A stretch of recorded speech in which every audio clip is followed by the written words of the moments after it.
This week on the Jock and Nerd Podcast, we review Sisu Road to Revenge. Plus, the bids are in for Warner Brothers Discovery, Paramount looking to reboot their Teenage Mutant Ninja Turtle and Star Trek franchises.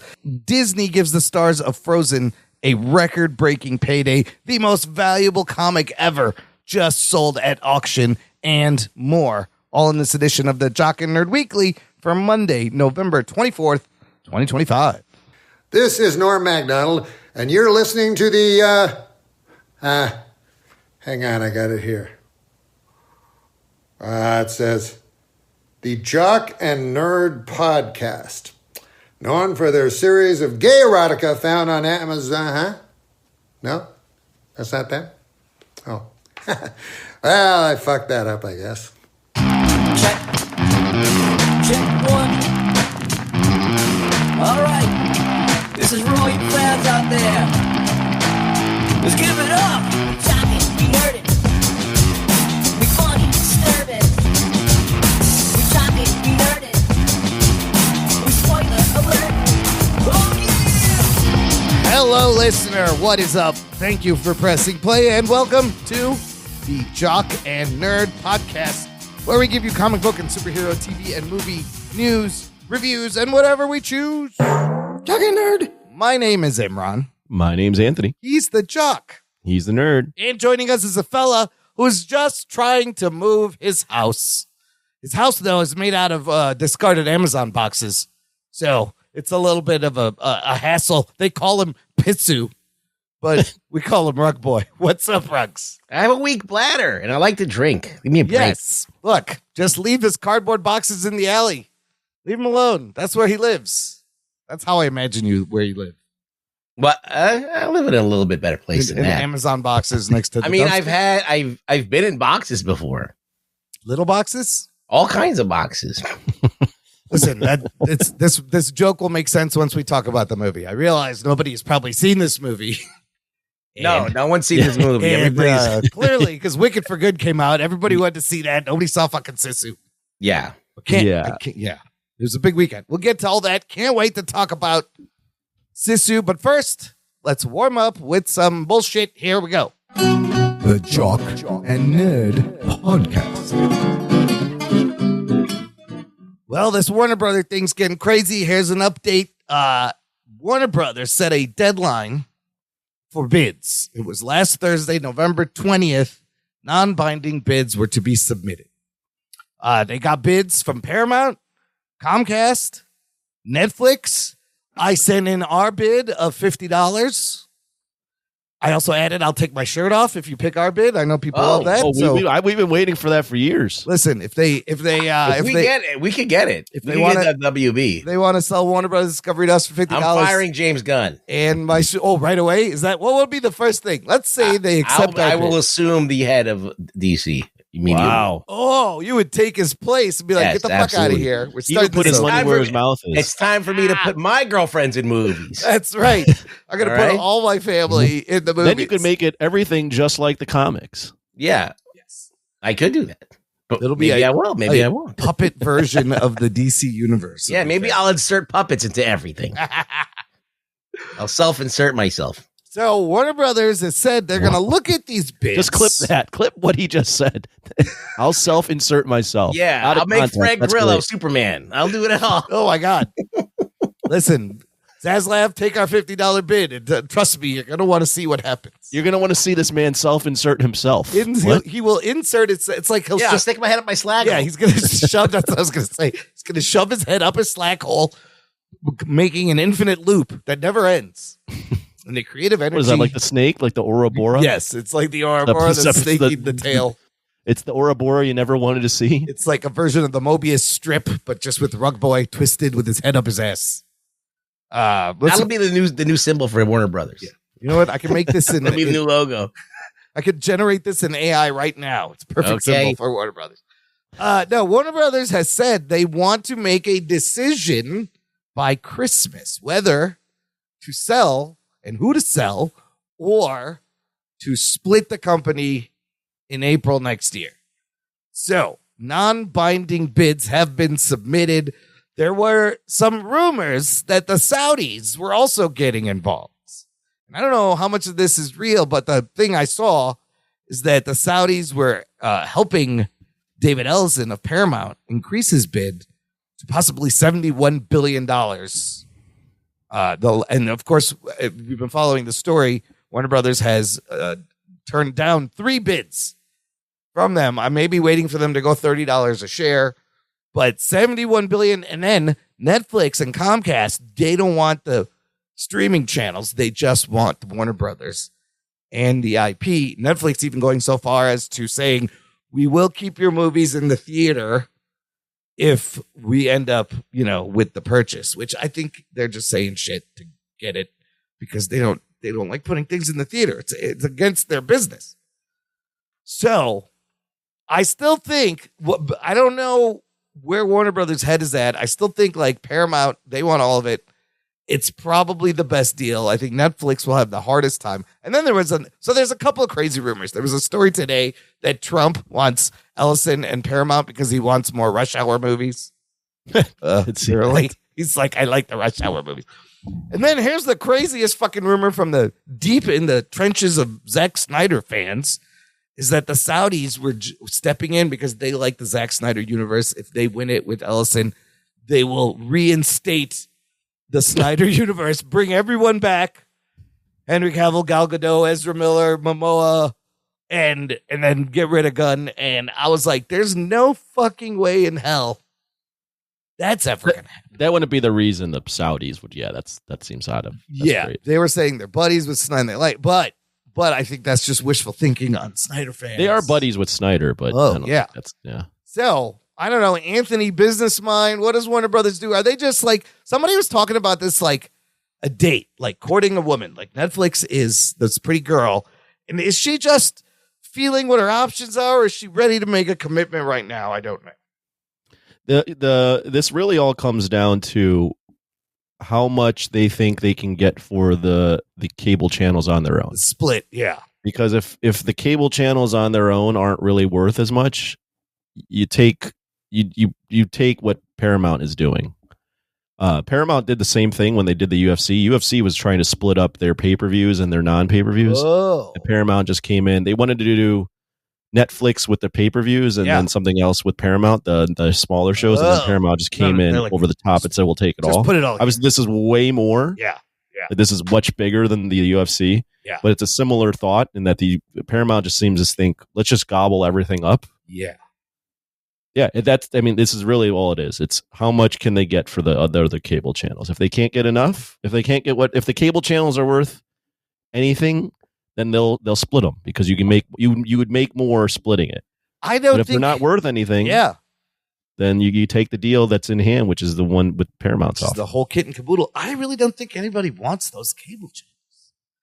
So if they split, what are the cable channels? Do you remember? It would be TNT, TBS, CNN, HGTV, Food Network, and like Comcast already has tons of cable channels. They don't want more cable channels. Netflix wouldn't. What are they going to do with the fucking cable? They're not taking. They can't take the channels. So that already it seems like you're going to have a problem if you split. Ruggs, you're the business guy. What would you do?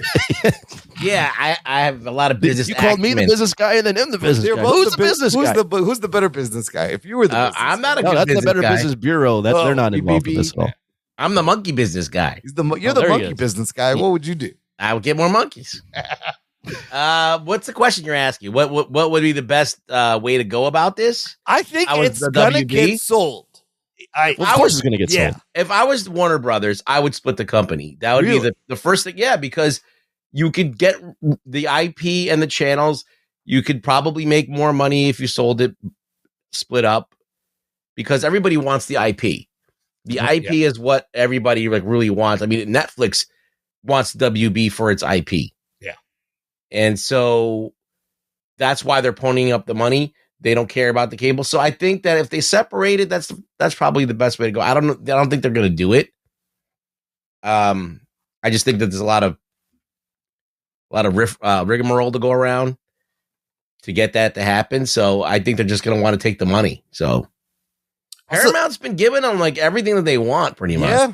Yeah, they've come back. They're serious, but I don't like the Saudi shit involved. Yeah, I don't like that. That is weird. The Saudis want to invest a lot of money into this country. MBS does. He was at the White House.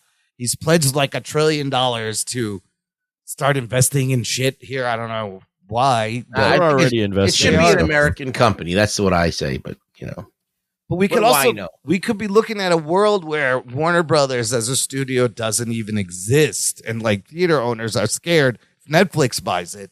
They'll keep it. Warner Brothers, I think, will still exist. If Paramount buys it, you think they'll keep Warner Brothers the way they? Yeah, they might. Well, because they're looking at it the way Disney did with Fox Studios. Yep. They kept it as 20th Century Studios. It still is a separate studio, just under the Disney umbrella. There might, because the thought process there still might be value in just the WB brand. Yeah. On top of stuff. Like, I don't know if they want to roll everything to Paramount. Who knows? It's very possible everything just becomes Paramount, but that's not the way Disney handled it. Yeah, because you have HBO is a juggernaut. You don't want to lose that name and that brand. Oh, HBO awareness is definitely going to stay. As long as it stays away from Disney, that's all you really need. You need them to have. You need Disney and Marvel and all that stuff to be separate. Yeah, I don't think it doesn't sound like Disney has any interest. No, in it. Disney don't. They got plenty to fucking. I think that the only way they'd have interest in it is if they could piece out DC. Did Apple put in a bid or no? No. Well, it's unclear if anybody else did, but it's for sure that it was Paramount, Comcast, Universal, and Netflix. So, I know, like we were talking on this Discord, like Elon Musk should just buy the whole fucking thing and just run it in the ground. He could. Well, the thing is, like Netflix has the biggest audience. Yes. Right? They just want to continue building on what they have. Comcast has the lowest audience of the three, and Paramount's rising, but they ever since Larry Ellison came in, they're really trying to be a competitor in every way to these other studios. So yeah, they're looking at like if we absorb these subscribers, like this is our number, like that would be huge. It'd be great for the stock. But again, the government's got to look into this. There's antitrust things. Well, Trump already he's good with the Paramount Skydance merger. I think he's good with them. Yeah, because he wants more Rush Hour movies. So that's all they got. Yeah, he wants a Rush Hour 4. If this ends with getting a Rush Hour 4, it might.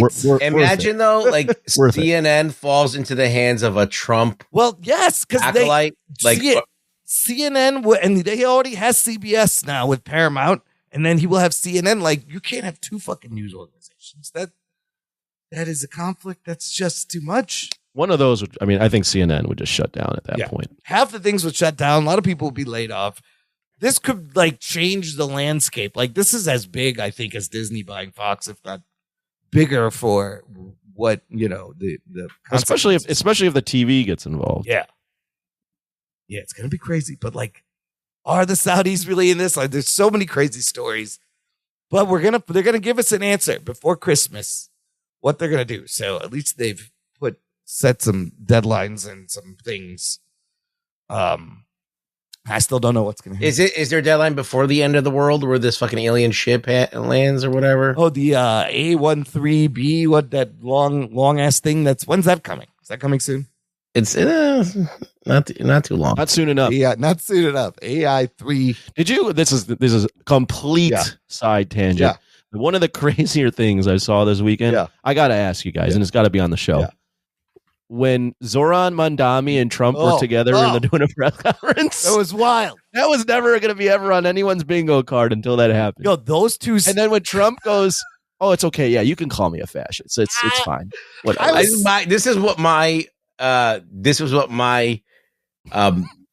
analysis of this. Yes. It's one of two things. Either as soon as Zoran Mandani and Trump were alone in a room, like Trump just slid a folder to him and said, "You're going to be my bitch," because of what's in this folder. Yeah. Or it went the other way around. Yes.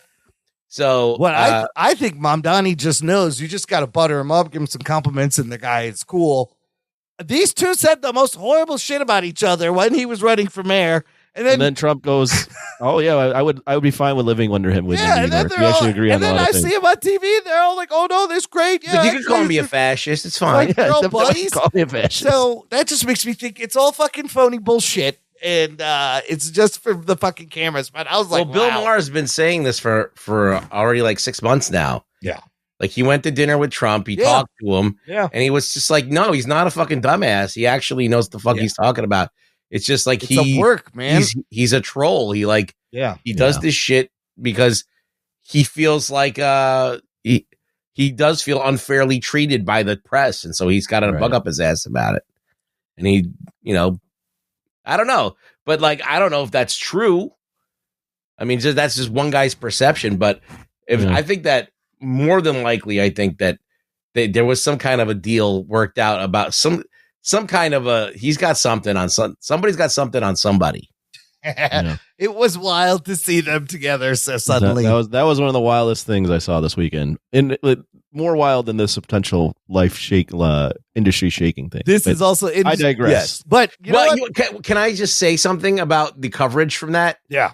So I think he did an interview with a woman now, like who's the Mamdani did an interview on TV. I think it was Meet the Press, and they kept on asking him straight up questions like, "Didn't you call Trump a fascist? Do you still agree with that?"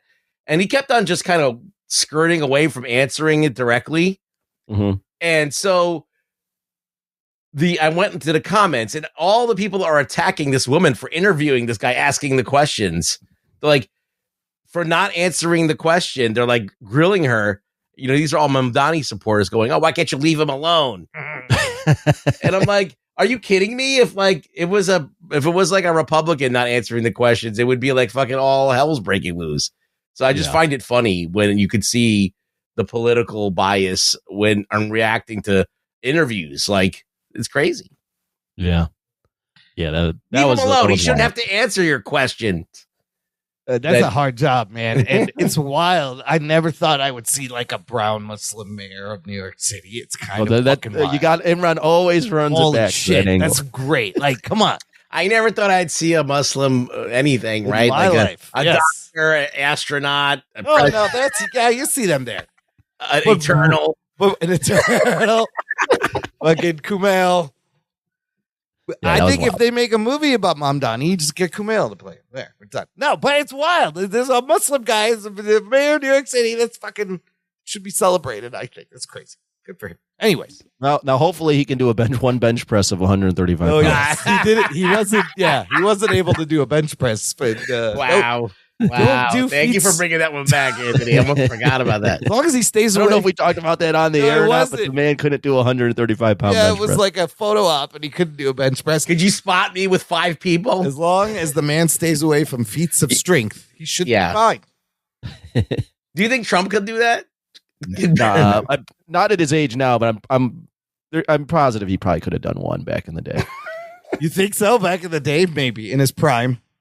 Yeah, When he was Mamdani's age, probably. He put down his Big Mac, and then he would bust a couple of reps out and eat the rest of the Big Mac. Mamdani just needs to lift a little bit and bulk up and look all badass. He should look more like have Sisu's body type to run New York City. That's all I think. Anyways, listener, let us know what you think of the Warner Brother deal or the Mamdani Trump exchange. It's very entertaining. Join our Facebook group. It's called Jock and Nerd Nation. Jock and Nerd. It's a closed group just for you. Spoiler threads. You can meet other listeners. Lots of fun in the Facebook group. Link in the episode description. Okay, Mamdani, let's go. I got more moves by Paramount.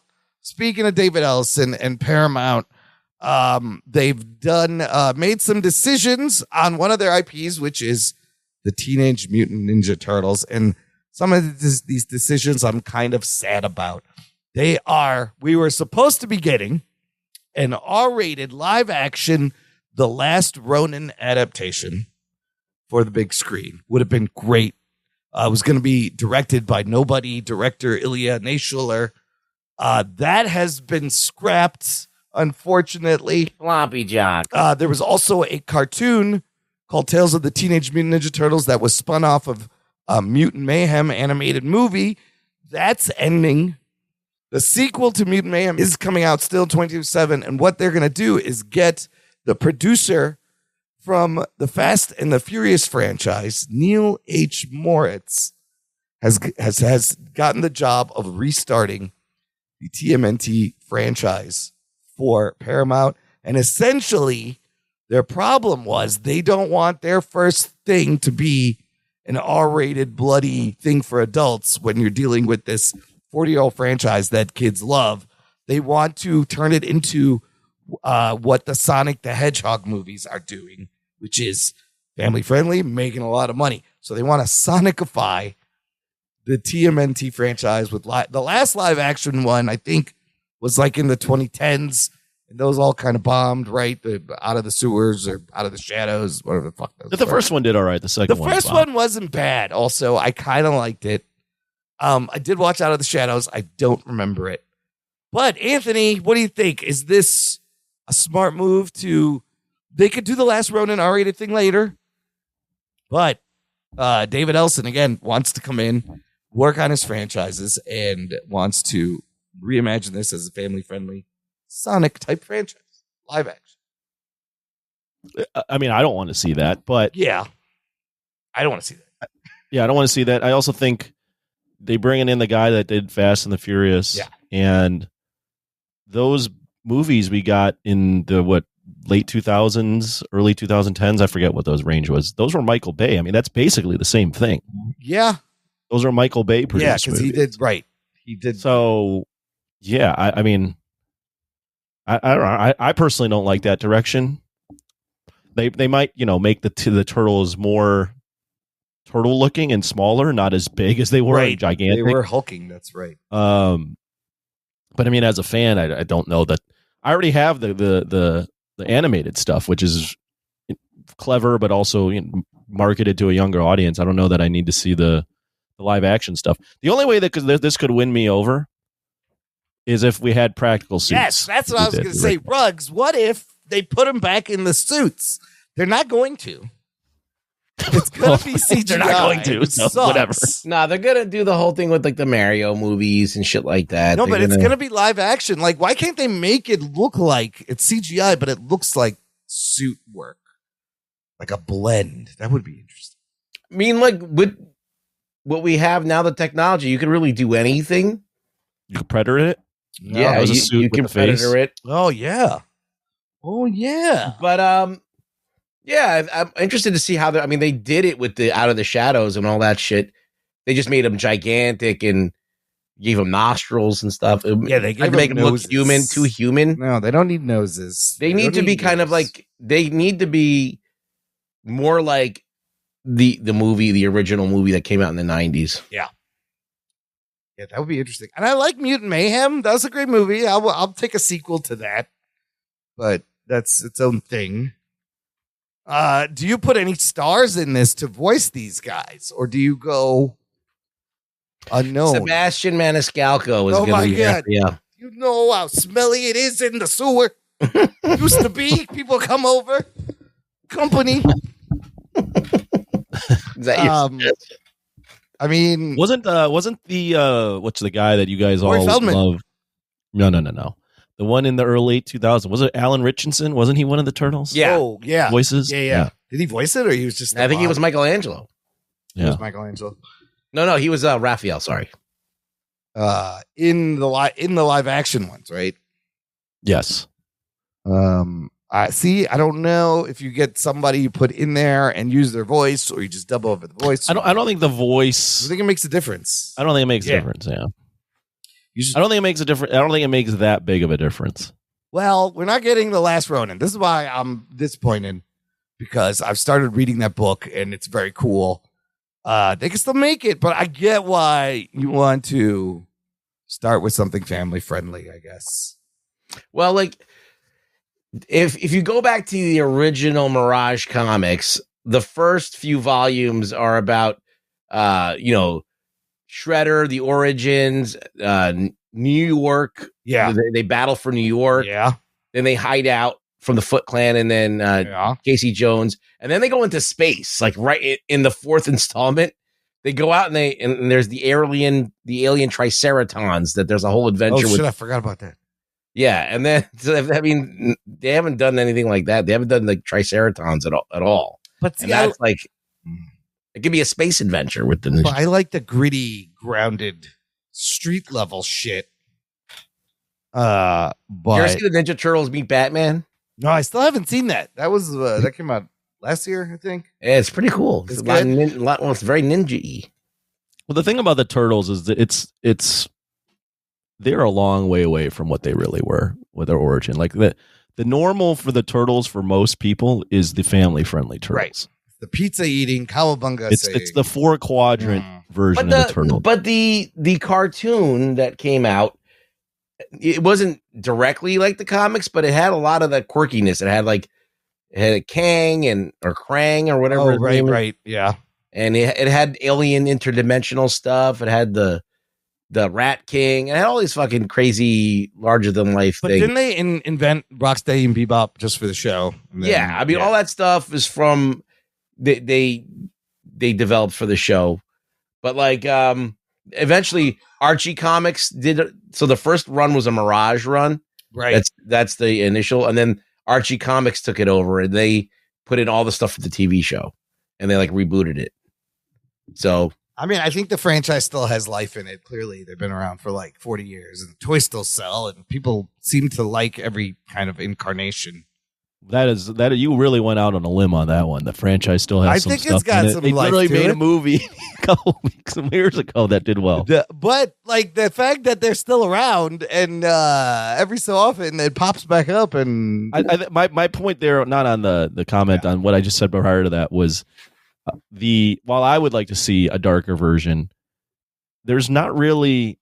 That's not what people know them as. No. That would be going back to something that's super niche, even though it's the origin. the audience for It's that not- is very small. Right, Things right. I want to see. That's exactly what I'm saying. All right. Well, look, here's another IP Paramount is hot for to reboot, and that is Star Trek.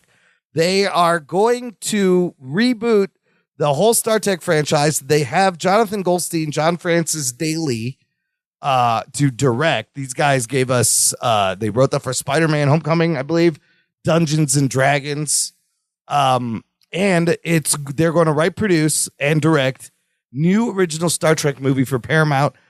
So this is not the Chris Pine cast. This is a whole new thing, probably a whole new Kirk and Spock.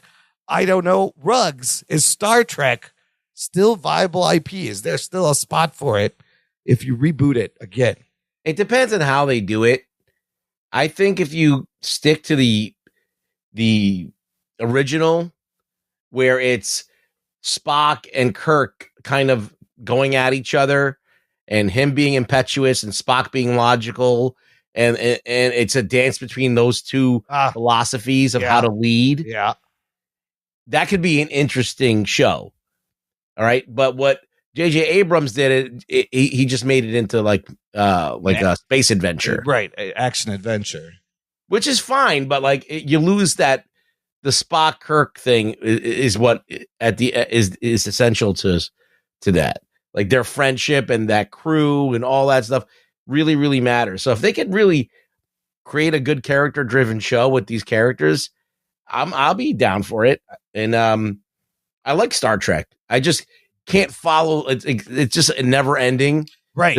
There's like so much Star Trek. Right. And so I'm like, all right, I've seen enough to to be good with it for a while. But if they want to reboot it again, I mean, I feel like they just keep rebooting everything. It doesn't need to be rebooted, but whatever. I mean, it would be a good opportunity to give a new jumping in point for people who think the same way, that there's too much Star Trek. And Star Trek was always the more cerebral, political, thoughtful sci-fi as opposed to Star Wars. Yeah, I mean, it's like, how do you lead in the future when the landscape or lack thereof, you're in space, when there's warp societies and pre-warp societies, when you're thinking about it on not even global, you're talking about it on a cosmic scale, right, of exploration. So it's interesting, and when it's done right, it's very interesting. Anthony, you fuck with Star Wars? I mean, Star Trek? No, he does not. I think Star Trek. What do you fuck with Star Trek? Lord of the Rings. Yeah. Don't fuck with those. Pirates of the Caribbean. Not even pirates? You never saw any pirates? Somewhat. Those are the only ones right now off the top of my head. Don't care. Yeah. Don't care. Yeah. Seen a couple Star Trek movies, thought they were entertaining, but still don't care. I've never really it's never appealed to me watching them sit in that fucking war room just talk. It's a lot of talking. It's a lot of It's a lot of figuring out. I get there's a thing to it, and there's definitely a lot of depth to it, but I just never have gotten into it. Yeah, I mean, I've been enjoying Strange New Worlds, which is the Paramount show, and Lower Decks was great, but and I used to watch The Next Generation, but yeah, it's all very talky. Like I watched that. What is that called? That the first Star Trek on Discovery. Is it Discovery? Yeah, I watched like the first season or two seasons of that, and I was like, okay, I've seen enough Star Trek. I heard the Picard show was okay. I didn't watch the Picard show, and they had a Next Generation reunion, and they're also old. But Strange New Worlds that has the young crew of the Enterprise before they get to the Enterprise, it's a prequel, very good show, and it's like the old Star Trek TV show. That's the thing is like it works good on TV because you could do a mission of the week. You could go to different places. How do you reintroduce this in a movie? I don't know, but they're going to try. So they have all this IP that they're looking at, Turtles and Star Trek. And he's like, let's do some shit with this. So aggressive moves from Ellison. Meanwhile, Disney, like we said, they're not interested in Warner Brothers. They're like, we don't need to spend money there. Where are they spending their money? Oh, well, I'll tell you, because it has just been reported that the stars of Frozen, Idina Menzel, Kristen Bell, and Josh Gad, for the next two movies, Frozen 3 and 4, are going to be paid $60 million each. Oh, shit. To do just the voices. That's $30 million per movie for the three of them, just to do the voices. And it's not almost $100 million, $90 million per movie. So it says here it's not, there is upfront fees and back end bonuses. So it's not a lump sum. Now, here's the thing. The two Frozen movies have made over $2 billion. The merchandise alone has made over $11 billion. This move through Frozen 3 and 4 is going to make another $2 billion. But my question is, do these three, they may be the voice of the franchise. Dude, does this seem right for them to make $30 million a fucking movie? No. Wouldn't it make more sense to give everybody who worked on the movie more money? No. This is just, the spending seems a little irresponsible. These people get paid way too much money for doing nothing. This is the highest paid anybody would ever get. This surpasses $20 million The Rock made for Moana 2, and Tom Hanks got like there's literally guys that like are surgeons that fucking save lives every day. They don't make $30 million for anything. Meanwhile, the people who actually animate this movie make a couple $100,000 probably, and maybe they could pay their bills. Anthony, would you pay these fuckers $30 million a movie for their voices? Is it worth it? It's not, I don't know if I would, but then again, I'm not Disney. I can't hate on them for taking the check. For what it's worth, I went down a wicked rabbit hole this past week, and we'll talk about that later. The girl that played Elphaba on this musical is Idina Menzel. She's Elsa. Yes, on the original, yes. Yeah. Adim Nazel, as John Travolta called her in that one award show. You couldn't. I don't know. I mean, I think I don't know. How big are the voices for these things? I guess the song is huge. It's pretty big. Yeah, I mean, Let It Go. I didn't know that the voices meant that much. Yeah, right. That's kind of crazy. Like, yeah, the movie's going to make them another $1 billion. And maybe that $180 million, they ain't going to feel it because they're making fucking billions of dollars in merchandise. Yeah, and especially when you mentioned the toys and all that stuff. Yeah. But if I was working on that movie, I'd be like, hey, wait a minute. What the fuck? I designed this character. Yeah, you know what they're going to say? They'll be like, yeah. We'll get another way. Well, yes, we'll get some. You're actually replaceable, so even if we don't. You don't think they could find voice lookalikes or sound alikes that won't take it? Like, it has to be these three. They are the voice. Get different people, and no one would even tell. That's what I think. I think you could find somebody that sounds like fucking Josh Gad as a snowman. Maybe, and nobody would. I think people would tell. I think the Frozen is at the point now, like any of these, like your Toy Story, like your Shrek, right? Where the fandom is kids that are so rabid and grow up with this that they're gonna know, they know everything about this stuff, and if you switch it, They're gonna be pissed. So it is the equivalent to like Buzz and Woody from Toy Story. If it wasn't Shrek. Shrek is the same thing. Like when Robin Williams wasn't Aladdin, very noticeable. Right. You know? I don't know if it's worth $30 million. Who knows? Fucking $30 million a movie. Get the fuck out of here. Jesus. So, jeez. Well, good for them. Good for them. I mean, they'll probably record for a couple of weeks in a booth and cash a fucking fat check. Jesus. I remember working with you, Imran, and you had to do voiceovers. You were pretty good. You think you could do Elsa? I could do Elsa for $30. I'll do it for $15 million. $30. I mean, $30 million. I could do Josh Gad's Snowman. They'll definitely pay you $30 to do it. I'll bring your overhead costs down. I'll do it for $15 million, Disney.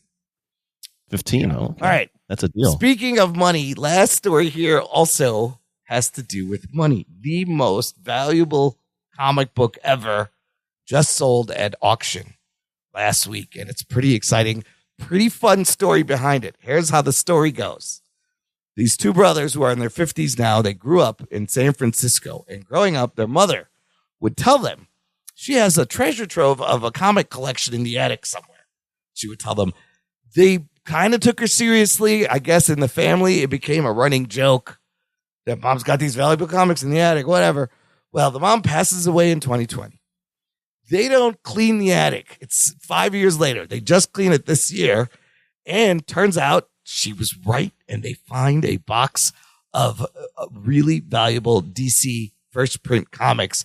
So in that stash was a copy of Superman #1 from 1939. This 86-year-old comic got graded 9.0. It is so fucking rare to find a Superman #1 9.0 sells for auction, Heritage Auction, $9.12 million. Oh, shit. It is the most valuable comic, surpassing Action Comics #1 that sold for $6 million before that. But if you look at a picture of this thing in the CGC, it's kind of beautiful. Like, because I always think about nobody would have the foresight to save this shit. You know, all this shit was rolled up, it was folded, it was thrown around. I guess this girl, their mom and her brother would buy it and read it, and they must have instantly just put it away in a box for 80 years. Because but in a box, it would still hold? If it's in a box in the dark in a cool area, maybe they bagged it. Stacked with magazines on top of it. It's kept flat. It may have been bagged, but I think I saw a photo of the other books. There's more gems in there. But for this Superman #1 to be in this condition is kind of wild. You would never see this. Anthony, would you pay $9 million if you had it for Superman #1? How much money do I have? Who paid for this? Do I have $10 million? If my worth is 10, I'm not paying 9. No. Okay, you have a lot of money. That's what I'm wondering. Who? I need a lot of money to pay 9 This million. thing should be in a museum. Like, who has $9 million? I watched some of the video of the auction. It was at like $7 million, and it kept going up, and it ends at $9 fucking million. Who bought it? Yeah, I wonder who got it. I don't know. I don't think they disclosed who won it. Probably not. But Was it Elon? maybe it was. But is it? I mean, I think it's a fun story, and the fact that you see something like this in such good condition is it's crazy rare. when you see those things that are like from that long ago that end up being in decent condition. Or in this case, I mean, 9.0 is an excellent condition. For an 87-year-old comic book, like, how does it come out 9.0? 9.0 is excellent condition for a comic book you bought 2 years ago. Yep, and like unless something happens to it, you're not even gonna get that 9.0. I'm just wondering how this got kept so well. I feel like it was just in a box, pressed, and just in the dark. But the lesson is always listen to your mother. She's telling you the truth. Say hello to your mother. Mom. Say hello to your mother for me.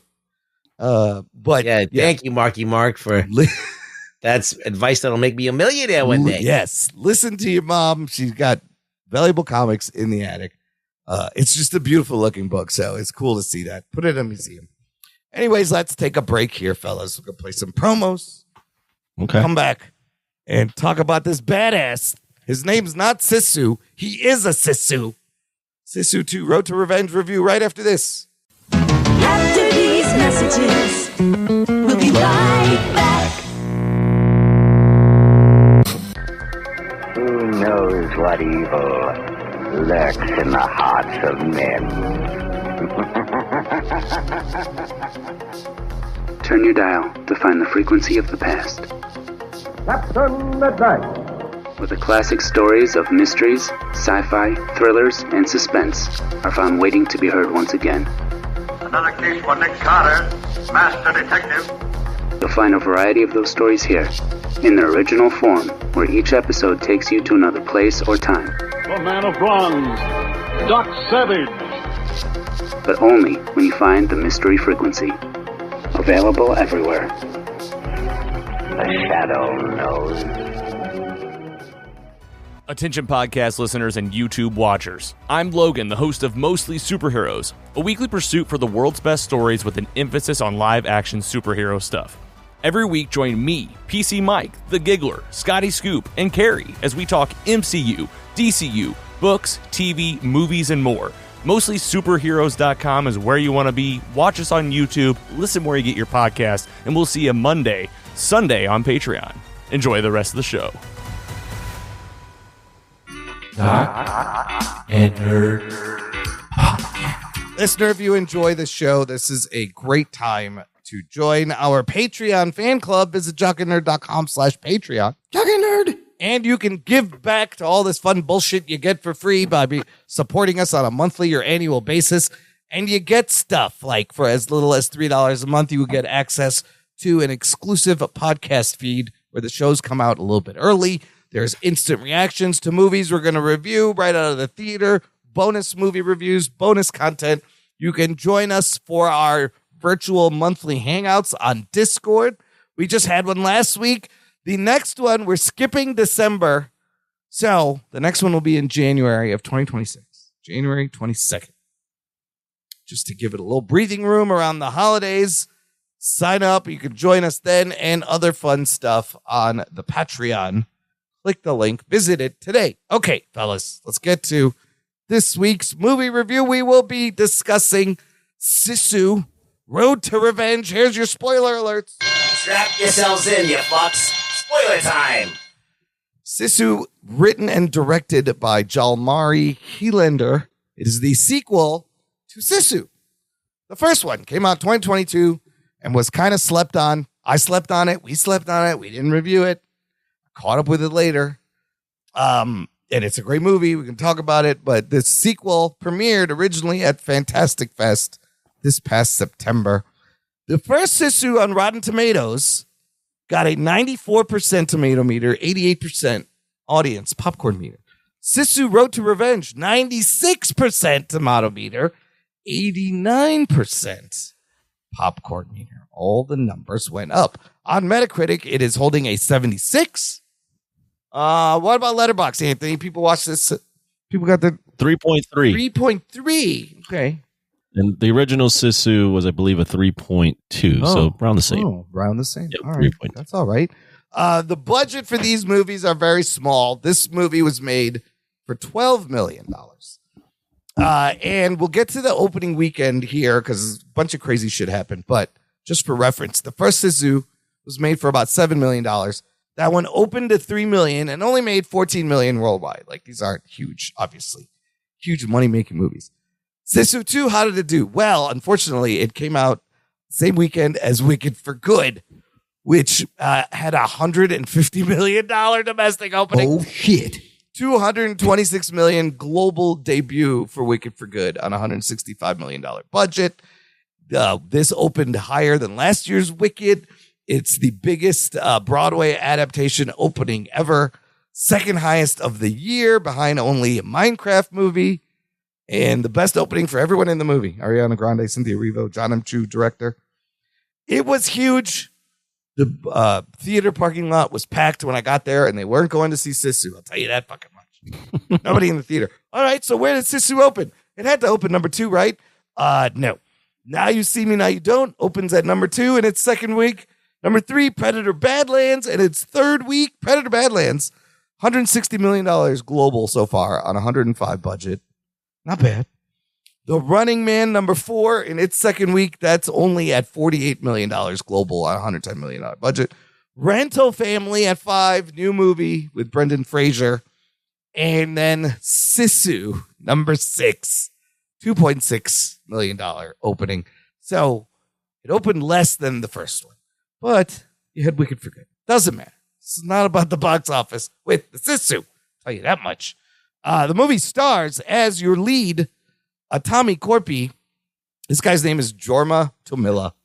He's returning. His name's not Sisu. They don't ever call him Sisu.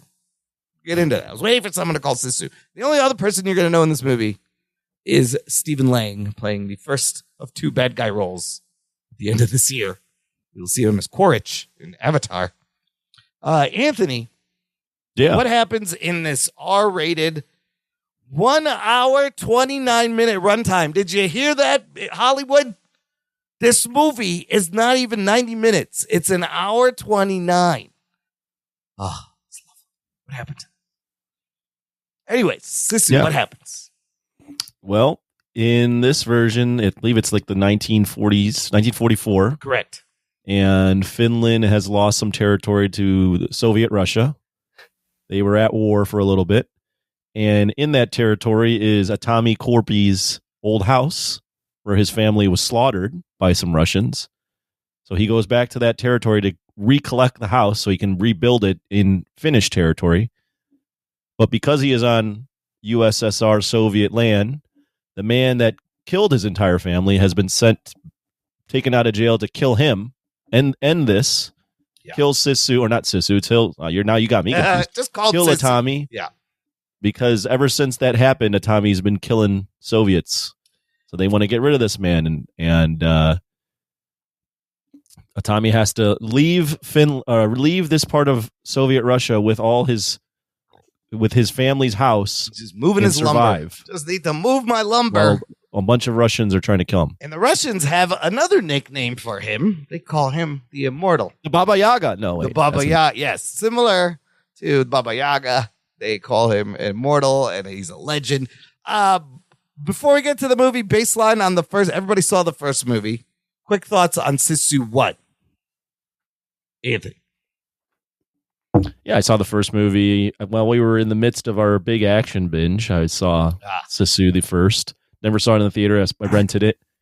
It's good. Yeah, I mean, it's these movies, and we'll talk about this one in a second, but these movies have an angle where it's this unkillable old guy that doesn't speak. Yeah. And he runs into people that he's just trying to do his thing, and he runs into people that want to kill him, in that case, Nazis. And he just is unkillable and keeps figuring out ways, and they go over the top with it. Yeah.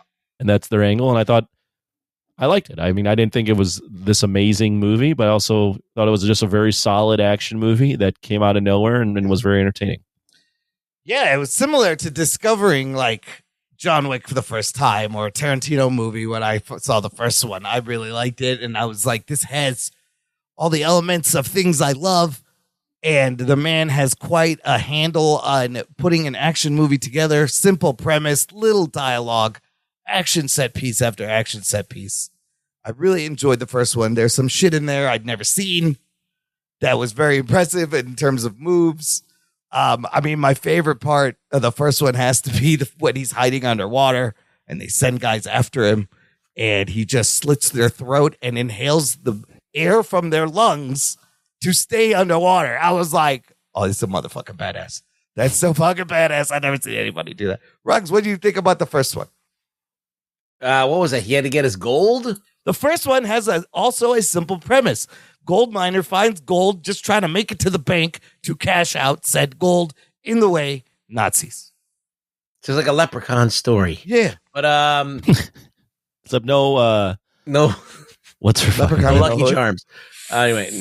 No, the original had Brad Pitt's Jennifer Aniston? Yeah, that's right. Oh, that's right. No, Jennifer Aniston. So first one was good, and it sets this kind of precedent or thing where like you're basically cheering for a slasher.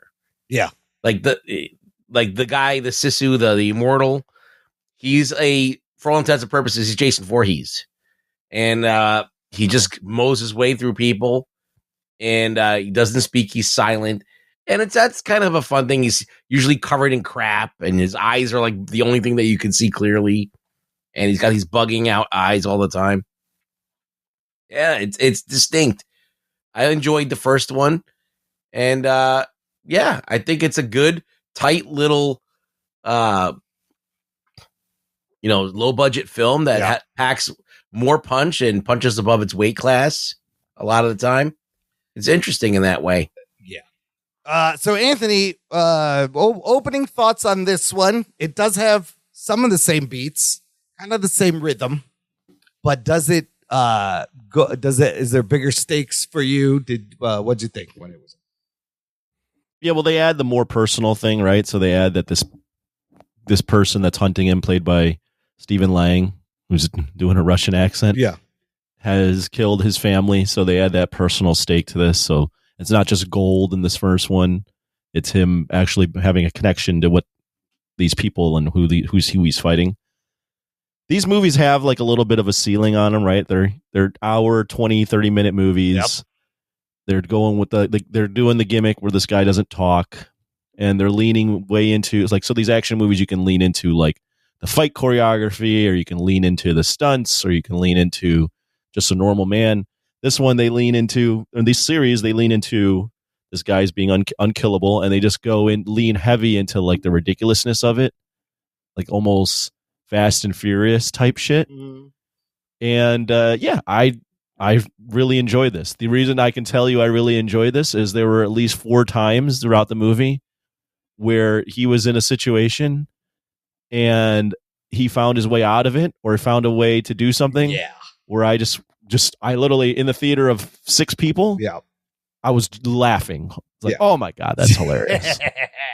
Like we can list, I'll talk about them later, but like the immediate one, the first one that I literally laughed was he's got the wood, the plane's coming after him. Yeah. And it's coming straight at him, and he untangles the top wood so it becomes a ramp, and the plane just skirts up the ramp. The physics of that are fucking wild, but I don't care because that's awesome. Yeah.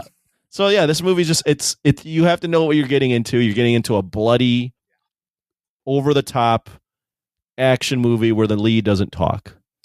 But you're in it only for like less than 90 minutes. Yeah. So if you can sustain the ride, it's fun, and I had a lot of fun with this one. Let's just mention, in the first one, this man is shot at, he's stabbed, he's hung, he sets himself on fire, he survives the plane crash, and then all that shit continues in this movie, the things he survives. Ruggs, what'd you think of this one? What did I think of this movie? Yeah. It's fun. That's all I'm going to say about it. I mean, we really shouldn't even bother reviewing it. It's just it's true. I mean, it's like, what can you really say about it other than this guy kicks a lot of ass? It reminded me of Mad Max a little bit. Yes. Like, especially Fury Road, where like the truck, he's in this big truck, and there's people on motorcycles trying to they're throwing like Molotov cocktails at him and shit.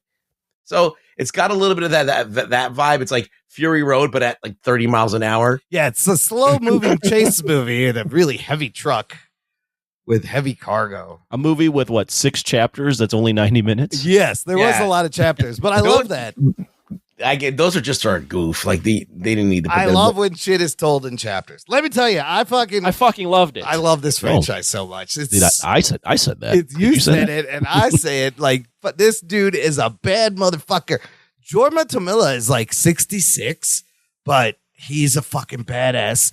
And the acting he does with his eyes is amazing, because you always kind of know what's going through his head. But this is just a great, like, old school, old man action movie. And it did remind me of Mad Max meets a Western, meets a little Quentin Tarantino, meets a little John Wick, meets a little Rambo. But I just feel like Hellender, he has all the right ingredients. He knows, keep a premise simple. You don't need a lot of dialogue. It doesn't need to be long and convoluted. And all the storytelling is in the action set pieces. And there's fantastic ones. Now, they do underwater stuff again. They do plane bits again, but they add a train.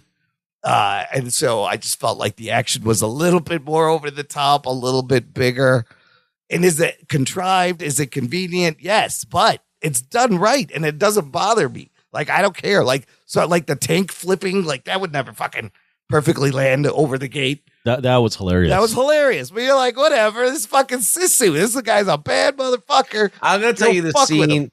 I'm gonna tell you the scene that for me was just like kind of crazy. Is when he's in the train and the guys are sleeping. Yes, he's got to step on the glass. Yes. Oh yeah. He doesn't have to step, but he doesn't have to step on the He could have glass. stepped around it, and then he lays down on the broken glass, and it goes in his back. Dude, his back was so fucked up by that. I'm like, why are they? This? I'm like, they're just fucking with me now. But that part was funny too, right? There's an inherent comedy to him. Oh kind yeah, of it's like so sneaking contrived. around. So contrived. It reminded me of that movie Kill a little bit, where it was all that trade. Definitely a lot of kill. When that scene when he gets up top, yeah, and you're like, oh yeah, he's just gonna walk over the top of the trains, and then he gets slammed by the thing, and as he gets sent all the way back. I cracked up as he comes into that train, and then all his progress. Yes, and it just knocks him back. And then very quickly he uses that pipe. The guy shoots in the pipe, blows the guy's head off behind him. I was like, oh fuck.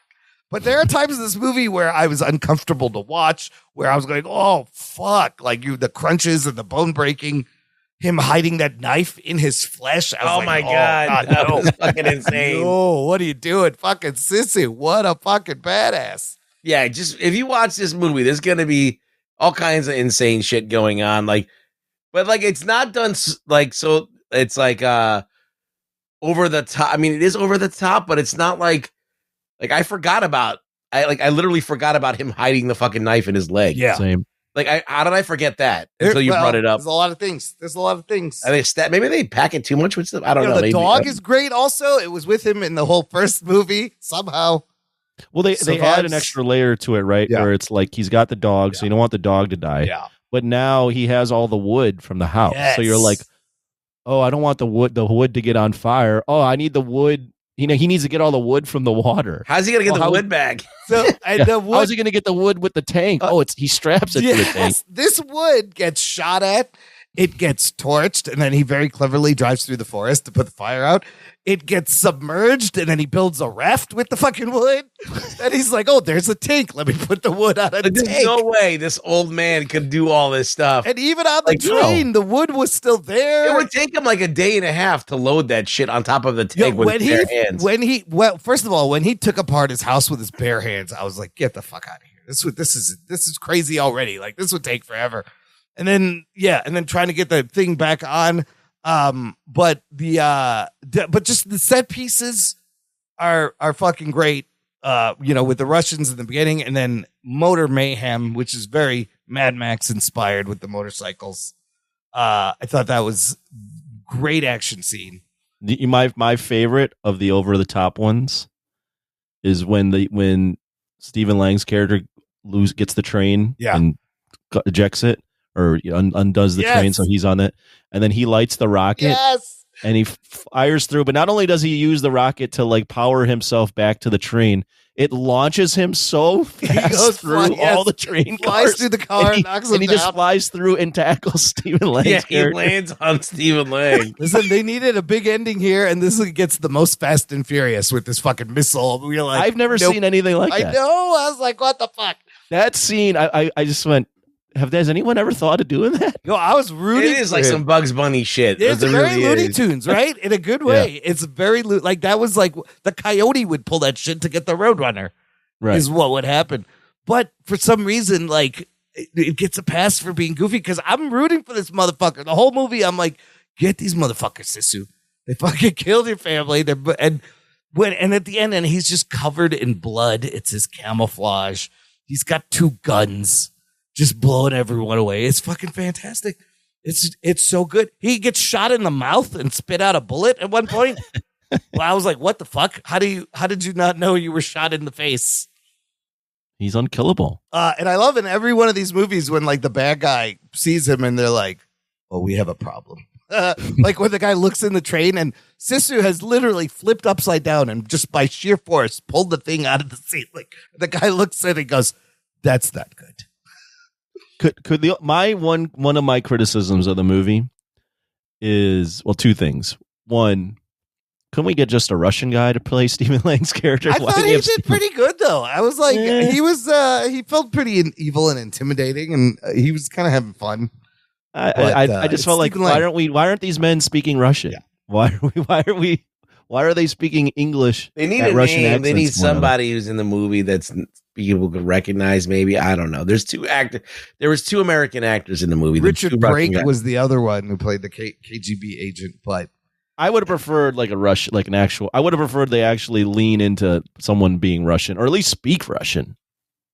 yes, Don't do the Russian accent. he said. Because did the first movie, were they speaking German? No, they were speaking. Yeah. They were speaking English English with German and a little accent? bit of German. Yes, with German accent. And it was like you didn't know any of these people, so you bought it. Like Right. it's Stephen Lang. You know, it's Stephen Lang. Right. And you know he's just not. He's not Russian.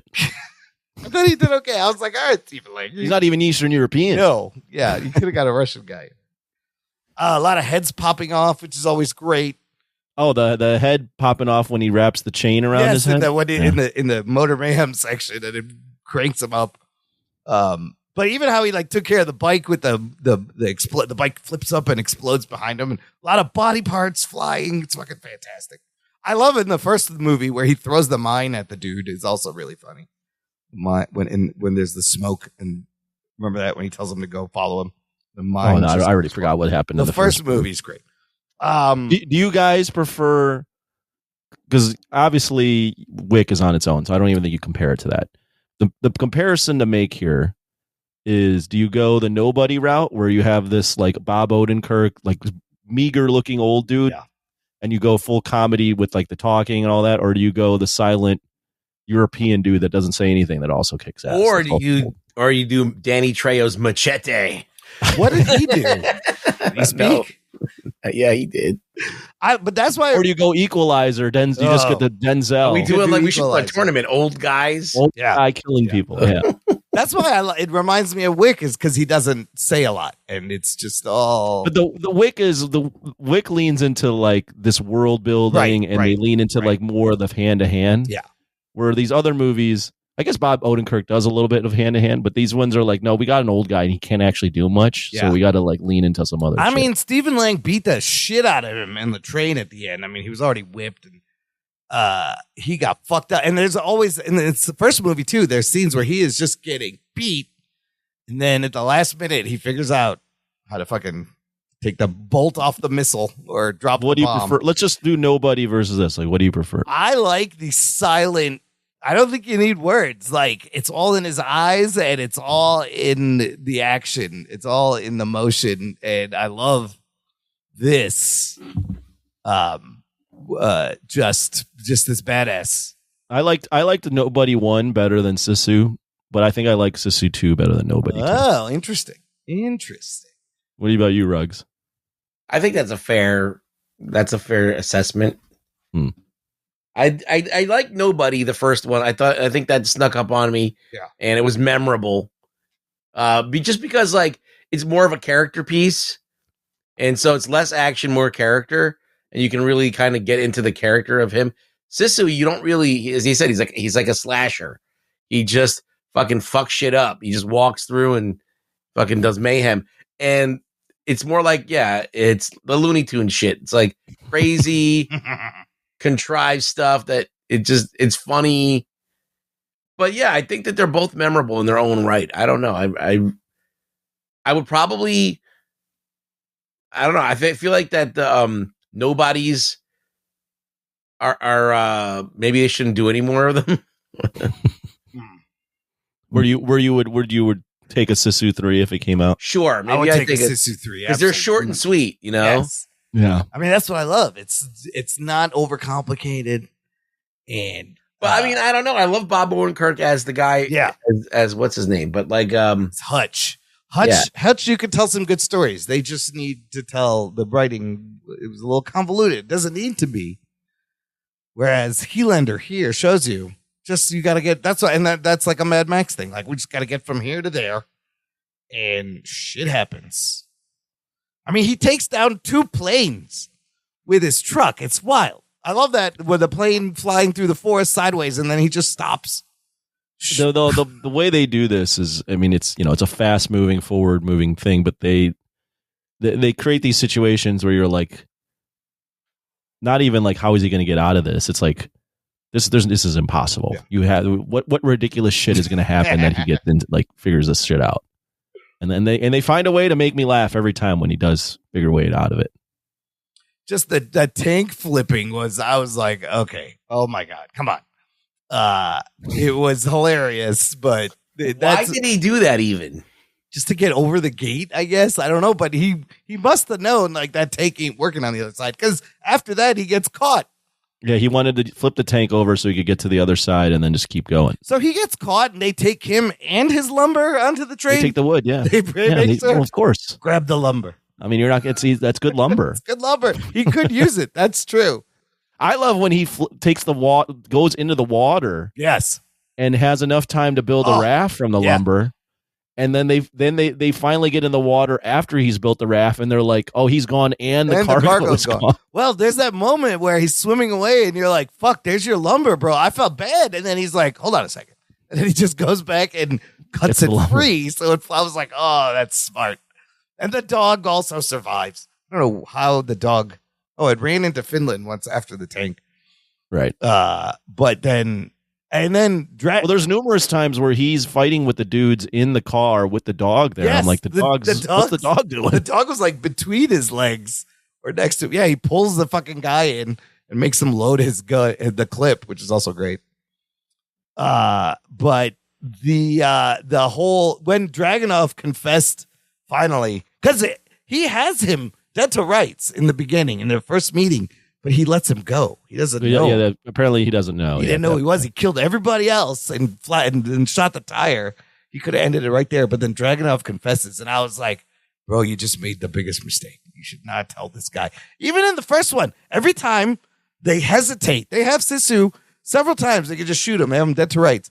They hesitate. Any second you give this man, he will figure out how to fucking murder you with whatever is lying around. You know, in most movies, even this one, you got to kind of look at it and be like, okay, that's stupid. Yeah. But this movie leans so heavy into the ridiculousness of it that you just kind of go, all right, fine. Yeah, it's inoffensive at that point. You're watching a stupid cartoon movie at this point. But there's something about how he does it, the look, the tone, that you're just like, this is fucking badass. Like, it does not bother me, and I'll totally go with it. Well, I think a lot of it's just because you look at the guy and you go, he's old. Yeah. Like, this is already kind of ridiculous. How is this old dude such a badass? There's a lot of old man badass movies. Yeah, they're great. And they're all, it's a new genre. It's a great genre. And I mean, you could continue this guy's story. Also, it's very sweet at the end when he does get to Finland and starts building his house, and all these dudes show up, and you're like, oh, what the fuck? And they're like, we thought you could use some help. And he makes friends. And you see pictures of him in the credits. They build the house, and I was like, oh, Sisu made friends. He has someone to have a beer. They should have had him in an apron baking cookies. Right? They're sitting having a drink.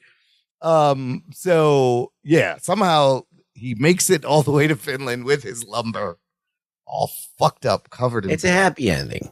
The old like action hero, I feel like that was a thing back in the 50s, 60s, 70s, where it was you had older men playing the action heroes, but it definitely has come back. Yeah. Because you had your like Charles Bronson and all that shit. Yep. Charles Bronson. Remember Charles Bronson? I'm Charles Bronson. Yeah, he's the major. He's the OG old guy, right? He's the OG old guy. You always need old man action movies because there's someone who can relate. Well, everyone, I mean, it goes back to like, you like to think that you still got it. Even Stallone was making like whatever those things are. But those movies, see, for whatever reason, Stallone old doesn't work as well for me. Because you're like, oh look, it's we Stallone. saw him in his prime already. Yeah, you're like, you saw him in his prime, but also you're like, he's old, but he's all ballooned up with like a bunch of HGH. So like, you got Liam Neeson with all of his old man. I think he's movies. Done with the action. You got Denzel. Yeah, Denzel's doing it. You got the Expendables that's a whole team of old men. Well, now those guys are kind of they're aging out. Wick, you got John Wick. Keanu, Nobody. Yeah, Bob Odenkirk. It's great. I love these. You got Machete and you got Badass from Danny Trejo. Well, Danny Trejo has looked 57 years old. When he was little, he always looks like. Did he die? No. What? No. Is he dead? He's not dead. No, he's not dead. He's 81. He's not dead though. Oh wow, he's 81. He's Fucking 81. Oh, the other funny part, there's some humor where he grabs a spoon instead of a fork when he's trying to stab him. I love that part. Made me laugh too. When then he grabs the forks and stabs the guy in the thigh. Yeah, and then Stephen Lang's character just takes the fork out and stabs him in the back. Yeah, and he keeps doing it. Yeah, at some point he put that dude's clothes on, right? Because then his back, I guess it was. Yeah, he put the dude's clothes on. Easier for the makeup department because his back was fucked up. Well, like the thing that's fun is like this guy's really old. How do they make him do all this stuff without him looking that old? Like, I mean, John Cena can barely even walk, and this guy's like, I mean, if they used stunt doubles, it was very seamless because it is very seamless. It looked like it was him doing it. Here, let me follow this up with this. Joel Murray Hollander's next project is directing the Rambo prequel, John Rambo. Noah Centineo has been cast as a young John Rambo. Now, after watching this, I feel like this is kind of perfect because this is fucking Rambo. It's a little bit Rambo already. Well, here's the thing about the Rambos is the Rambo everyone thinks about is the over the top Rambo, but the OG Rambo, similar to the Teenage Mutant Ninja Turtles, was not about the action. Right. So if you want to go that route, I don't know if this guy's the best face for that, but if you're going over the top action, then sure. I mean, it might be in Vietnam, so you might have some war action scenes. But just the look and his dynamics and his pacing, I can see him doing a good Rambo movie. It'll be fun. Yeah. And I think Noah Centineo should be okay as a young John Rambo. But this guy needs more action. Like, he just has such a great handle on putting a fun, contrived action movie. But it's like a working man, or what are these? Yeah. It's like a beekeeper. It could go off the rails. Like the working man could Very go off. easily, Yeah. So it's you can't just like copy and paste it onto other shit. Yeah, so if he does a third Sisu, I don't know what you do. Is somebody still looking for him, or is he? I don't know. He's got to go to Japan. Japan? Sisu in Japan? Okay. He's got to fight all the axis of evil. Oh, that's right. He's like, this Japanese plane bombed my house. I gotta go kill this dude. But he's a fucking badass. But yeah, I don't know. Other than that, what else? It's a fucking great action movie with lots of great set pieces. But one man just moving his lumber. It's a little action movie that really does a lot with whatever it's doing. Yeah. It's like shot outside for the most part in the wilderness. Yep. But they don't skimp on the explosions. They don't skimp on the blood. They don't skimp on stunts. It's visceral. It's very satisfying. It's about as good as you can do for a movie where the guy doesn't talk, and it's an hour 30 minutes, and it's really a B movie. It's about almost as good as you can do. Yeah. Like there's a ceiling. Like this movie's you're never if you're judging it really like objectively. Right. We'll get to the ratings. Right. I don't think you can go, hey, this movie is like a 10 out of 10 best action movie. Like there's always going to be a ceiling on what they can do. Right. With the budget they have and with the gimmick they've put on it, but it's just they're doing what they intend to do. Like it's not going to be like a groundbreaking movie that changes the whole dynamics of like The Raid or something like that, where you're like, okay, now action movies have to fucking adapt to this. Right. I think that this is doing low budget action in the best way possible. Yes. But like, it's not groundbreaking. I don't know. think. But what he does well. And it's consistent and it holds up. It's super solid and super solid. Fun. Yes. All right, Anthony, final thoughts. Give me a score and a ranking. Yeah, I'm going to go 7.5 out of 10. I like this one more than the first one, although they're both very similar. And everything I've said about it, it would just be repeating everything I just said. So yeah, that's where I'm at with this one. All right, I had a lot of fun. Laughed at least 4 or 5 times very loudly in the theater. Rugs. I recommend this movie. I give it a 7. That's a recommend for me. I think they should make more of these. These are fun. Fuck you guys. I'm giving it a 9. I love fucking Sisu. I love it. It's perfect. It delivers what it's promises, and he just does it well. And you like this better than Kill? Man, maybe it's a little tighter than Kill. I think I like this. I think it's a little bit better than the first one too. But the two combined are just fantastic old man action. Kill was really good. Is it better than Ballerina? I think it's a little bit better than. Fuck, Ballerina gave us that blowtorch shootout with flamethrowers. I would say Sisu and Kill are pretty comparable. Yeah. I would say Ballerina has the better action, but Sisu has a much tighter story. Like the first half of Ballerina is very forgettable. Yeah, they gotta set it all up. This one, you get your money's worth in terms of action set pieces, right? I mean, this story is just 2 lines. Yeah. Guy goes to get his home. Man's got to move his home. The guy who killed his family is going to kill him. But I think that's the brilliant part of these movies. It's that simple. There's really, that's about as bare bones of a story as you can get. But that's all you need. And like Mad Max does the same thing. We just got to drive from here to there and back. Like that's all you need. You put all the fun stuff inside that framework. You don't. Some of the best action movies are like that. And it has a good dog like Mad Max. You don't need to overcomplicate it. You just a simple simple premise. Nice. And they combine to like there's the revenge story which this movie has, and there's this guy that just needs to get home. Then you combine both. He's trying to get home, but then also getting revenge. And I miss fucking 90-minute movies. Can we go back to that a little bit? Because it's just perfect. I was like, oh my God, it's done already. And I had a great time.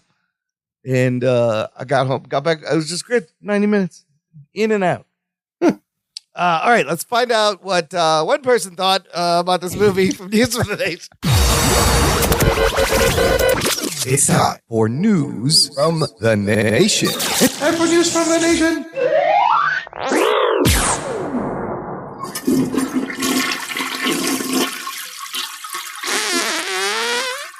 It stinks. It stinks. It stinks. Yeah, there's just like a handful of people in my theater. Maybe 7. How was your theater? Nobody saw this movie. Yeah, nobody saw this movie. But don't sleep on this movie. It's great. It's a great antidote to Wicked for Good. I don't know. Maybe it is. Anyways, Rick Martinez chiming in said, I love a revenge movie with balls. There were a bit more over-the-top movements than the last one, but not enough to take me out of it. Highly recommend. I knew Rick Martinez would appreciate this. This is one person saw this. But get out there and watch it. Okay, anyways. Speaking of watching, what are we watching? Anthony, you posted a couple of things to the Patreon. Both very interesting things. What do you got? I got to see, because I'm on Letterboxd, I got to see an early screening of Eternity. Yes. Which is with Miles Teller, Callum Turner, and Elizabeth Olsen. Nice. Coming out around Thanksgiving. It's a rom-com, rom-dram about this concept of when you die, you go to this like in-between place where there's like all these different versions of what they call eternity or like heaven. So you can go to like a beach heaven. You could go to a Nazi Hitler heaven. You could go to like anywhere. Nice. But once you decide where you're going to go, you're there forever. So these two guys die that were married to Elizabeth Olsen. One guy was married to her like when they were young and he died in the war. The second guy got to live with her after for like 60 years. So she gets there and she has to decide who she's going to spend the rest of her life with. I love this premise. I think I saw the trailer and I was like, this looks really interesting in terms of a premise. Yeah. How is fantastic premise. Yeah. And I really enjoyed the movie. Yeah. I think it's one of my favorites of the year. Whoa. Yeah, I had a really good time with it. Whoa. More rom-dram than rom-comedy, but still very like leans in the kind. The gimmick is hilarious. Like it's like a convention center. There's all these people that are trying to like recruit the dead people to their eternity. Yeah. Oh, so it's like a Pixar movie. Spend time almost. with us. Oh my God, that's great. You're like, it's come check out like the Titanic eternity. Oh my God. Or, like, there's one that was like, check out be in like 1940s Germany without the Nazis. Like this is our eternity. But then if you go to that eternity, you can't leave. Oh, that's it.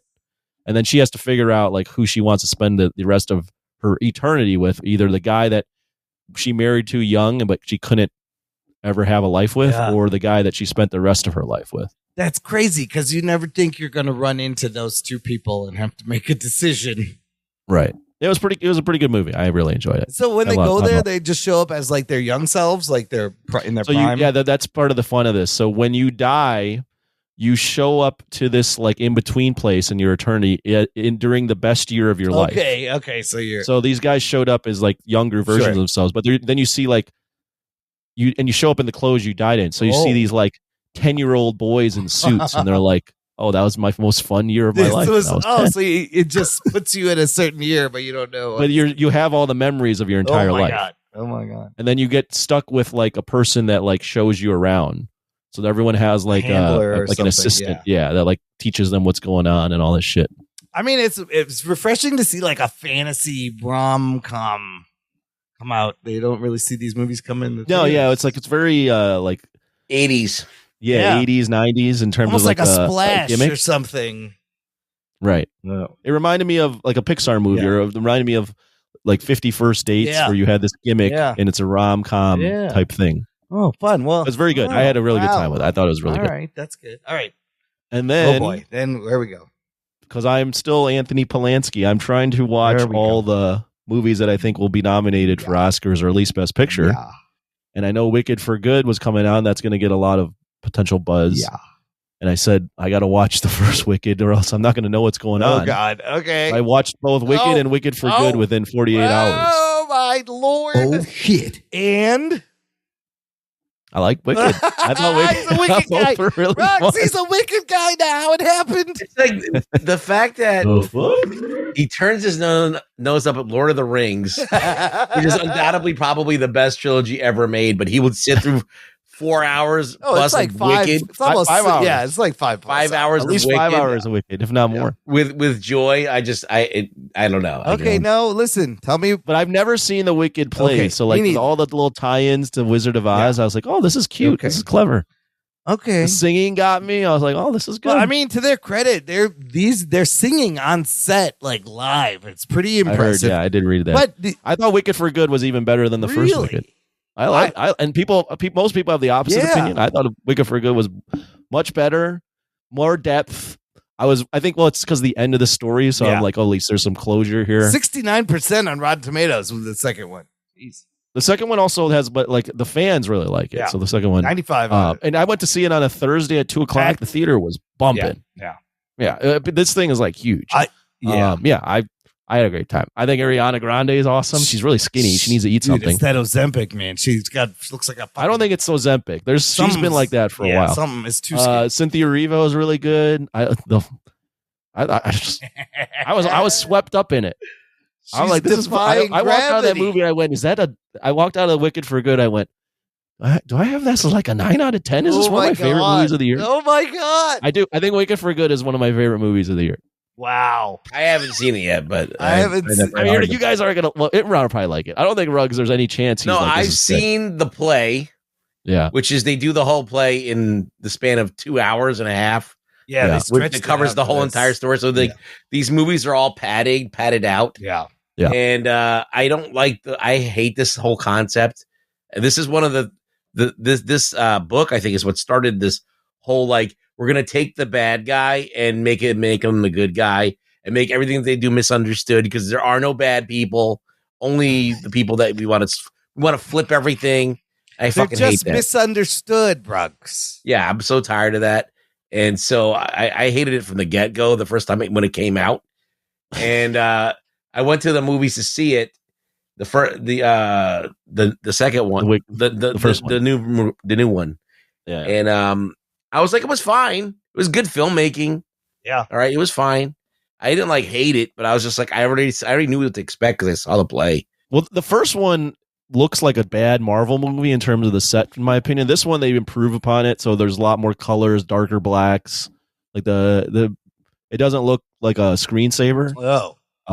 And it's shorter. So the first one's 2 hours 40. This is like 2:10. That helps. And it has the closure of like the ending of the story. But again, everything that was happening, I was going, oh, that's this. It's like Dorothy and all of them show up at the end. Dorothy's in the movie. Yeah, and the Tin Man and the Scarecrow, Tin Man, and all that shit. They're all in it.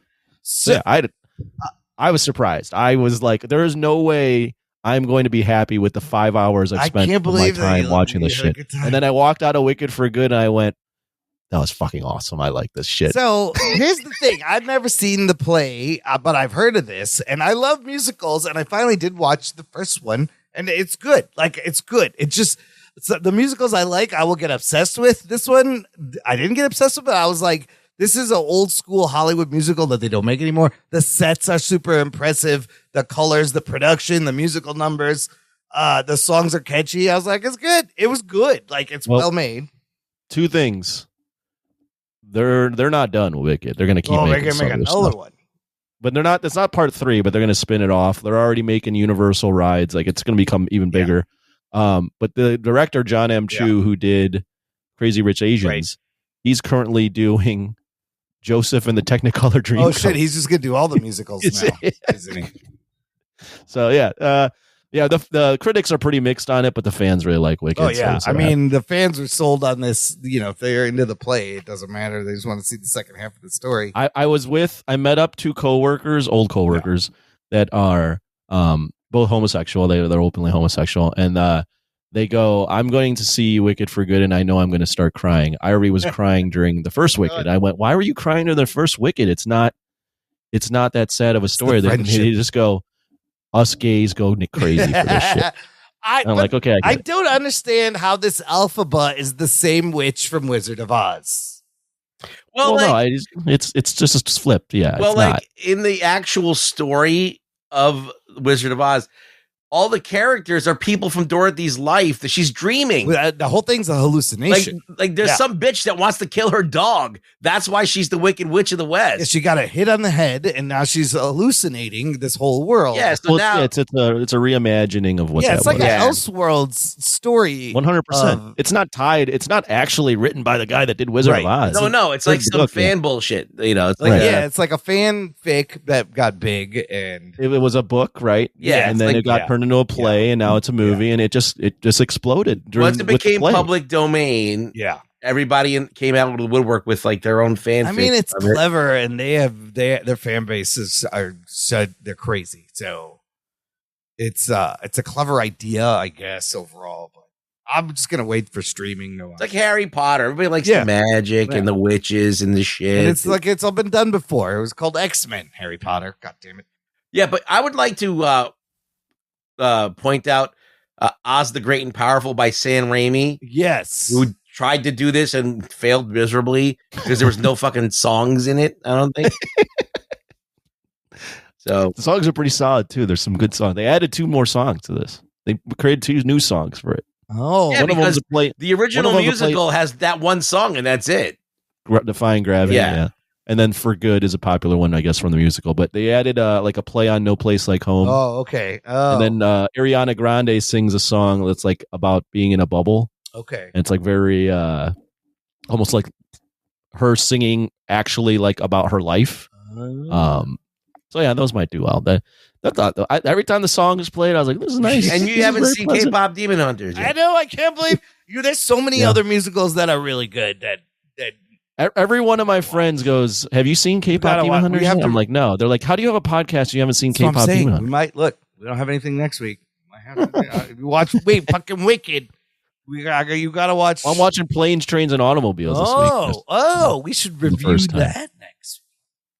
Anyways, enough about the show. Isn't about Wicked, but but it's huge. But it's such a big thing. I was like, I got to be a part of the conversation. Here's the thing with me, like the musicals. I always notice, like the second half of the musicals have the weaker songs. The musicals I like all the songs in the first half, and the second half usually falls flat. I know this one has For Good, but and then there was that whole goat guy storyline, right? With the teacher and that whole shit.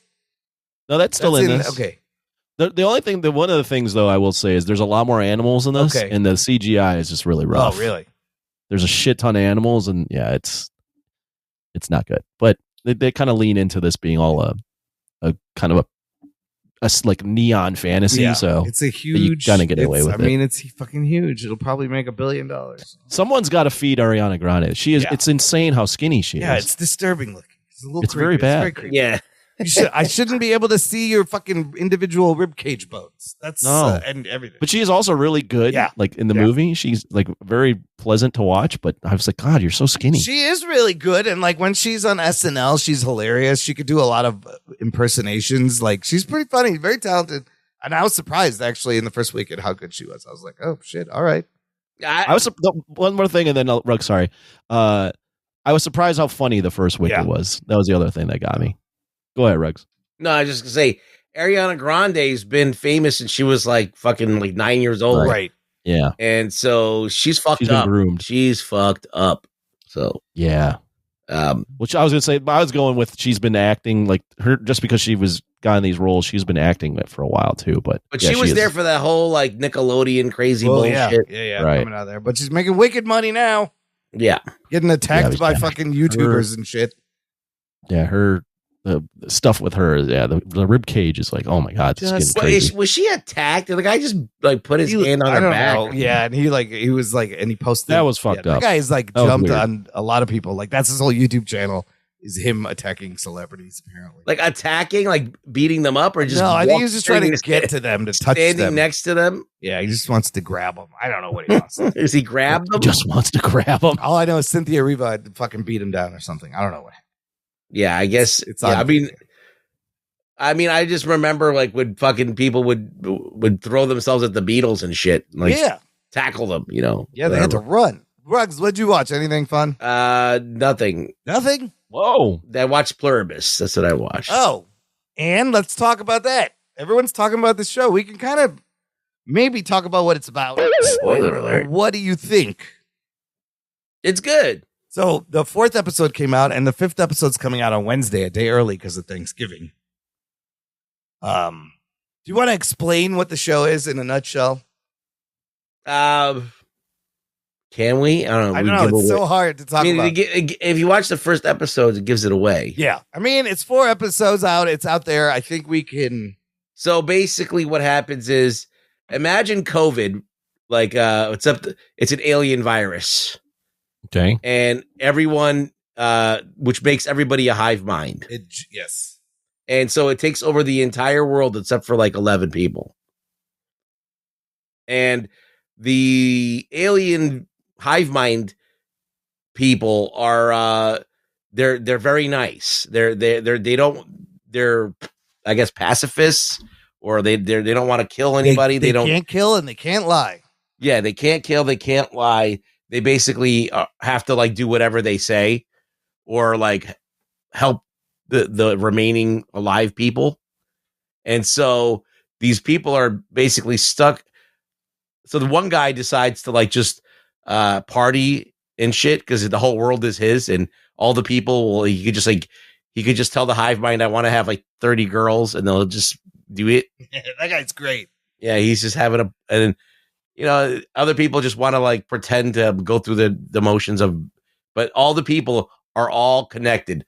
Everybody, all the hive mind people, they know everything. So they're all doctors. So that's what I find like, is they're all pilots. They're all that's fascinating. The whole world is connected, and if it didn't take, it killed you, and if it didn't, and then these 11 people, it didn't take it all. But everybody essentially has everybody's knowledge.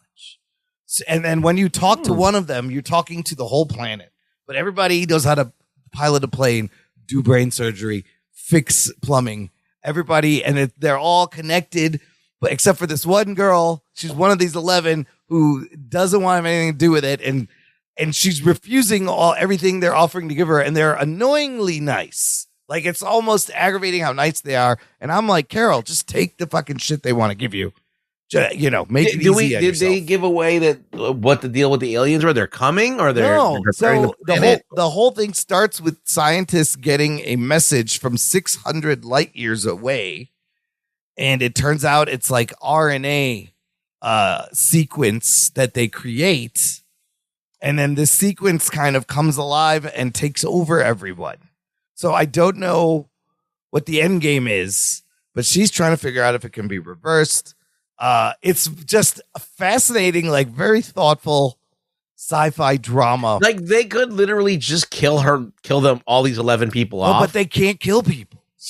they're not allowed to kill and they're not allowed to lie. Yeah, but why are they not allowed? It's in the RNA virus. I think they want to figure out why it didn't take for these people, and they need to also figure out why the people who died. I think the people who died may come back to life at some point where they figure out what happened. Maybe no, but it's buried in the ground. Yeah, well, she's gonna have a rude awakening, her friend.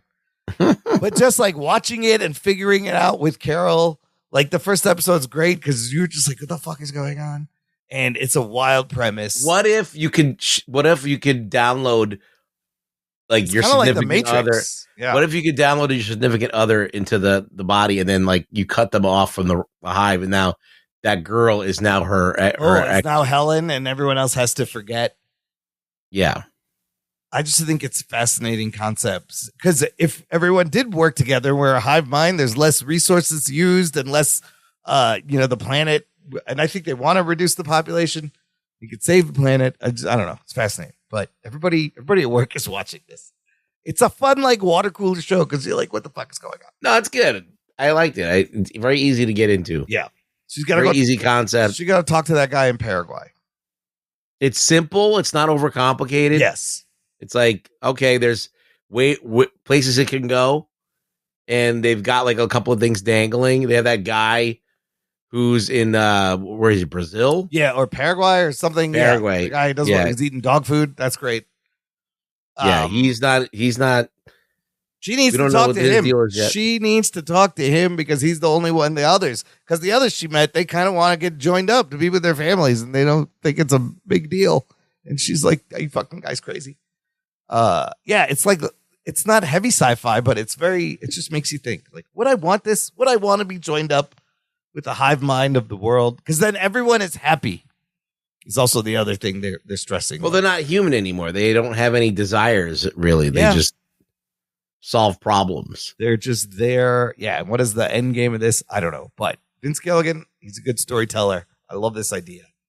So I'm happy to see where it goes. I did catch up I watched that Splinter Cell Death Watch on Netflix. That's really fucking good, bro. I loved it. Yeah. I thought oh my God. That could be live action. Like, you could make a live action. It was as good as any other spy shit we watched. Absolutely. In fact, Sam Fisher is like fucking Sisu. He's the old badass motherfucker.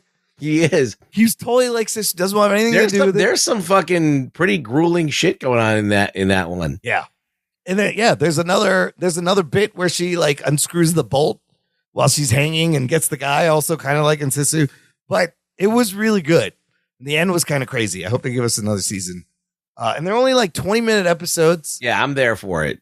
It was very good. And then I did finish Last Samurai Standing. Ruggs, you got to watch this. I know. I got to do that. Holy shit. The fucking, the action fight choreography and the camera work. There's a couple of scenes where it's one take camera. It's flying in and out of this choreographed action scene through the legs, through shelves. It's really fucking good.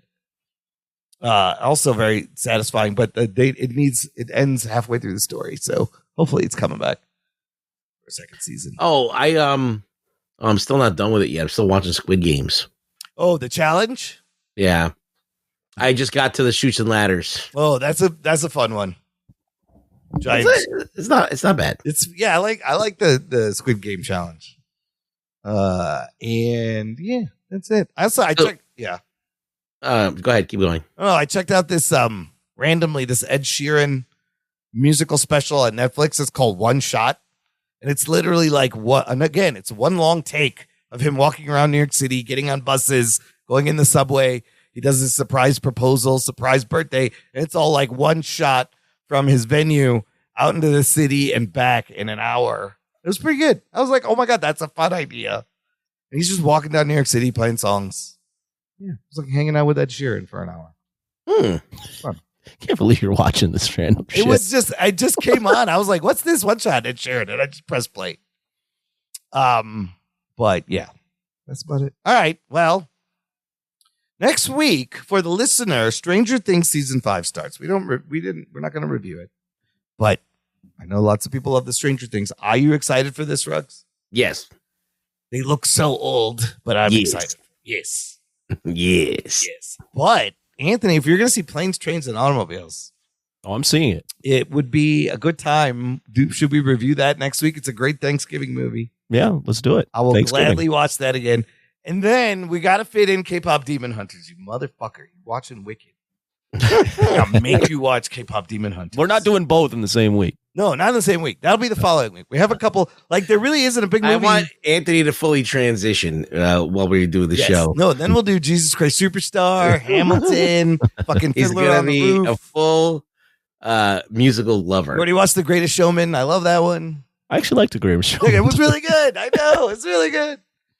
But no bit like Zootopia 2. If you make me watch Amelia Perez, though, that's where I might draw the line. You've never seen that? It's a wild movie. No, I'm not seeing that movie. It's not good, but it's worth watching because you're like, what the fuck is going on in this movie? It's crazy. But not really a big movie until Avatar, December 19th. Well, we'll figure it out. Yeah. We always do. Yeah. Well, I told you, Planes, Trains, Automobiles, K-pop Demon. Take your bets now, kids. And then every other musical. That what will we review? Yes. Send in your suggestions. Ruggs, where can the listener find you online in the meantime? You can find me at Rug Boy Show on X. Anthony, you can see it at the Alamo, Planes, Trains? Yep. Is it part of, what is it part of? Or are they just I think it's just, they're just showing it because of the Thanksgiving week. Yeah. Nice. That's a great place to see it too. Yeah. In the meantime, listener, check out our website, jockandnerd.com, for all the ways you can follow us, support us on Patreon, get in touch, follow our socials, all that fun stuff. But the only thing you got to do, share this show with a friend. Get it out there. Get one person to listen. That's your only job. Thank you for listening to the Jock and Nerd Podcast. My name is Imran. My name's Anthony. He's the Jock. He's a nerd. We'll peep you next time. I really don't give a shit. I fucking loved it. You play with your balls a lot. There it is. My balls was hot. Teaser for next week. Jock and Nerd. You play with your balls a lot.